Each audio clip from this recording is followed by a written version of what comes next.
How to enable or disable play sounds when you insert or remove the S Pen on the Samsung Galaxy S25, S25 Plus, or the S25 Ultra.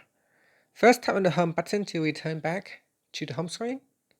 And from the home screen, swipe down at the top to open up quick settings. Now in here, tap on the settings icon.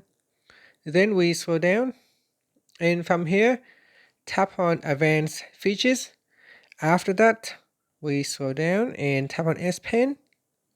Then scroll down to the bottom and tap on more S Pen settings. Now in here, tap on sounds. So tap on the sounds toggle button to turn off or switch on sounds.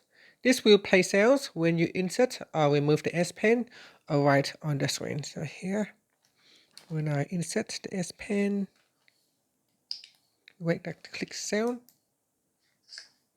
and then it makes sound when I remove it. Okay, so if we switch it off, this time, when I remove or insert the pen, it does not make any more sound. Finally, tap on the home button to return back to the home screen. Thank you for watching this video. Please like and subscribe to my channel for more videos.